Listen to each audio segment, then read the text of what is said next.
पंडितो ज्ञानी धुंधकारी महाखल। गौकर्ण पंडित ज्ञानी हुआ, धुंधकारी महाखल हुआ। खेलते खेलते में बच्चों को कुएं में धकेल देता, कहीं किसी को मारता था और धीरे धीरे उसके चौर प्रकृति हो गई, माने चोरी करने लगा। पिता बहुत परेशान थे, माँ बहुत परेशान थी, लेकिन फिर भी उन्होंने विचार किया कि क्या करना चाहिए। मन में जब विचार करने लगे पिता तो बेटा मानेगा नहीं,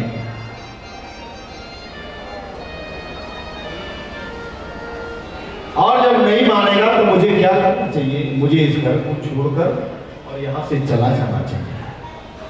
गौकर्ण ने बहुत ज्ञान दिया कि देहस्तिमाशरुधिरे विमतिं त्यजत्वं जाया सुतादिश सदा ममतां विमुञ्चे पश्यानिशं जगदिदं क्षणभङ्गुनिष्ठे वैराग राग रसिको भवभक्तिनिष्ठे।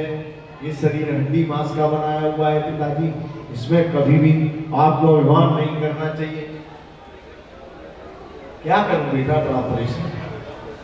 भगवान का पाठ करिए, पूजा करिए, भजन करिए कि धर्मं भजस्व सततं त्यज लोक धर्मा सेवस्व साध पुरुषान जय काम तृष्णा अन्यस्य दोष गुण चिंतनमा शमुक्त्वा सेवा कथा रसमहो नितरां पिबत्वम्। काम धर्म को छोड़कर और भगवान के रास्ते को पकड़ ले, बस यही ठीक है पिताजी। आप भगवान का भजन करिए और इससे ही उद्धार होगा। इतने में और बात मान के आत्मदेव जंगल को चले गए और भगवान का भजन किया। इधर धुंधुली अकेली घर में रह गई। धुंधकारी ने धुंधुली से समस्त धन जो है चुरा लिया और एक दिन रात्रि में मारने लगा, कहने लगा तू बता तेरा धन कहाँ है। मारते मारते बेचारी परेशान हो गई, रात्रि में कुएं में जाकर गिरकर उसने अपनी जान दी। माता पिता दोनों चले गए। जाने के बाद में कोई रहा नहीं, माने कोई समझाने वाला नहीं रहा। इतने में धुंधकारी अकेला रह गया। उसने 5 वेश्याओं को रखा, और किसी को रखोगे तो उसके लिए खाने की, पीने की, रहने की सारी व्यवस्थाएं करनी पड़ती। जब सारा धन नष्ट हो गया तो चोरी करने लग गया। एक दिन राजा की चोरी करके लाया और सारा धन वेश्याओं को दे दिया। जब वेश्याओं ने सोचा कि कहीं ऐसा नहीं हो जाए कि हम भी पकड़े जाएं, रात्रि को उन्होंने और तुरंत उसको खटिया पर कस लिया, चारपाई पर कसने के बाद में तपता अंगार समूहश्च, मुख में तपते हुए अंगार भर दिए और बड़ी जोर से तड़पने लगा। उसकी मृत्यु हो गई। मृत्यु होने के बाद उस घर में ही गाड़ दिया और 5-7 दिन बाद वो वहां से छोड़कर चली। धुंधकारी बहुत बड़ा प्रेत बन गया। प्रेत किसको कहते हैं? जिसकी अकाल मृत्यु होती है उसको प्रेत कहते हैं। घरों में प्रेत बाधाएं, पितृ बाधा जिसको कहते हैं, बहुत होती है, क्योंकि अकाल मृत्यु में जो जाता है उसकी उम्र पूरी नहीं होती, इसलिए उसको प्रेत बनना पड़ता है। और ऐसे व्यक्ति को तो निश्चित ही बनना पड़ता है। पंचो कृपापा छम मकान, बड़े बड़े पापी होते हैं, निर्दयी होते हैं, उनको प्रेत अवश्य बनना पड़ता है। गौकर्ण यात्रा के लिए चले गए। जब उनको यात्रा में ये मालूम पड़ा कि मेरा भाई चला गया है, कोई रहा नहीं, उन्होंने अपने भाई के प्रति श्राद्ध किए, सब जगह श्राद्ध किए, लेकिन उसका उद्धार नहीं हुआ। लौट कर जब आए तो अपने गांव में आकर और उन्होंने देखा, अपने घर में पहुंचे, घर को साफ किया, वहीं रात्रि में विश्राम किया। तो कभी हाथी बन जाता, कभी भैंसा बन जाता, कभी बकरा बन जाता, कभी अग्नि जलाने लगता। गोकर्ण महाराज कहने लगे, अरे भाई तू कौन है, तू बोलता क्यों नहीं, बात क्या है, अरे थोड़ा बोल तो सही। लेकिन प्रेत के अंदर बोलने की क्षमता नहीं होती। उन्होंने अपने कमंडलू से जल लिया और तुरंत छींटे मारे। छींटे मारने के बाद में और बड़ी जोर जोर से वो रोने लगा, तदीयोस्मि धुंधकारी दिनामते, मैं आपका भाई हूं धुंधकारी। हे भाई, मेरे किए हुए कुकर्मों के कारण, मैंने जो कर्म किए उनके कारण मुझे ये योनि प्राप्त हुई है। तुम कैसे भी मेरा उद्धार करिए, आप उद्धार करिए। तुरंत गोकर्ण महाराज कहने लगे कि तुम इस समय अपने स्थान पर जाइए और मैं आपकी व्यवस्था करता हूं। प्रातः काल होते ही और उन्होंने बड़े बड़े विद्वानों को बुलाया और कहा कि कोई प्रेत बन जाए तो उसकी क्या व्यवस्था, लेकिन कोई नहीं बता पाया। अपने कमंडलू से जल लिया, सूर्य देव को एकत्रित कर दिया, माने स्थगित कर दिया और सूर्य देव से प्रार्थना करने लगे, गोकर्ण महाराज कि आप बताइए मेरे भाई का उद्धार कैसे होगा। श्रीमद् भागवतान मुक्ति सप्ताह वाचनम गुरु, आप भागवत की कथा का वाचन करिए और जब तुम्हारे भाई का उद्धार हो सकता है। उन्होंने तुरंत अपने समस्त जो परिकर को बुलाया। बुलाने के बाद में सभी को बुलाया गया और वहां सबको बिठाया गया, पंक्तियां लगाई गई। लगाने के बाद में वहां एक बांस का बेड़ा, पहले बांस जो लगे रहते थे उसमें आकर प्रेत योनि में धुंधकारी आकर बैठे।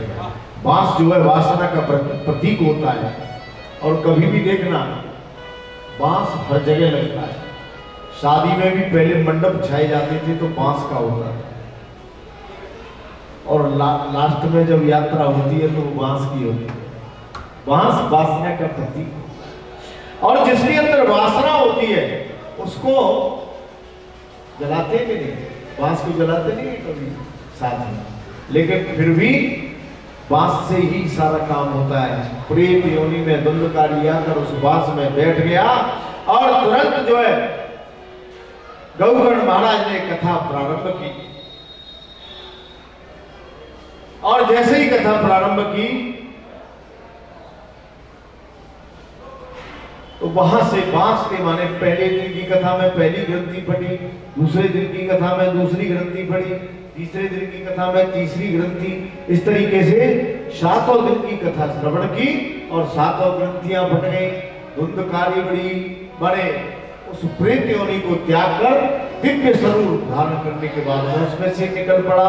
बोलिए वृंदावन बिहारी लाल की। धन्याम भागवती वार्ता प्रेत पीड़ा विनाशिनी, धन्य भागवत की वार्ता के लिए और ये प्रेत पीड़ा को विनाशन करती है, इसलिए भागवत को सबसे प्रथम उस पर माना गया है। क्योंकि भागवत भांति सर्वेषु वेदेषु गीयते नारदादि वर्तते सर्वशास्त्रेषु तस्मात् भागवत विदु, उसको भागवत कहते हैं। कि भाग्य कहे से भाग्य खुल जात जीवन के, गा के कहे से गल गुमान हो जाता है। वाके कहे से विष्णुदासन में मान हो जाए, ताकि कहे से तन तरुण ही दिखावत है। एक अक्षर के सुने से एक जन्म को विकास होए, और द्वै के सुने थे द्वैत भाव मिट जात है। कृष्ण की कृपा सो जो सप्ताह सुन ले, ब्रज को निवास वाय खास मिल जात है। ब्रज को निवास वाय खास मिल जात है। ब्रज का निवास उसको मिल जाता है। कभी रसखान हुए थे, उन्होंने ब्रज में निवास किया और जाति से कौन थे? मुसलमान। मानस हो तो वही रस खान, बसो ब्रज गोकुल गांव की ग्वादन। जो पशु हो तो कहा वसु मेरो, चरो नित नंद की धेनु मझारन। वहां न हो तो वही गिर को, जो धरियो छत्र पुरंदर कारण। जो कग हो तो वशीरो करो, मिले कालिंदी कूल कदम की डाल।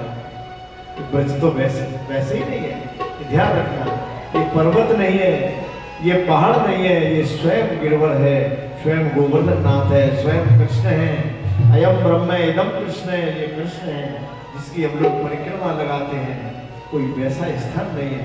हम हर साल 15-16 साल से लगातार कथा इसको सुना रहे हैं। कोई जरूरी नहीं है कोई 1 आए, 2 आए, 4 आए, 6 आए, कोई भी नहीं आए, कोई परेशानी। लेकिन गिरवर नाम तो सुनेंगे हमारी, और जब वो सुनेंगे तो हमारा उद्धार हो जाएगा। कभी भी ध्यान रखो। एक बार सूरदास जी वृंदावन बिहारी लाल में दर्शन करने के लिए आए, और बिहारी जी के दर्शन करने के लिए खड़े हुए थे। बोले भैया या मंदिर के पट तक खोल दे।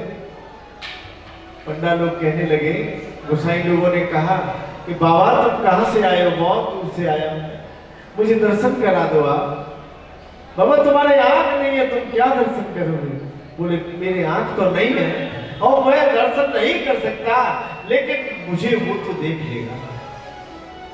अरे मैं नहीं देख पाऊंगा, कोई बात नहीं, लेकिन मुझे तो देख लेगा। ये भाव होना चाहिए। और स्वयं सूरदास ने बहुत पद लिखे थे। जहां रहते थे महाराज के यहाँ, जिस राज्य में वो माने राज्य में राज्य कवि के नाम से रहते थे, भगवान के प्रतिदिन पद लिखते थे। एक दिन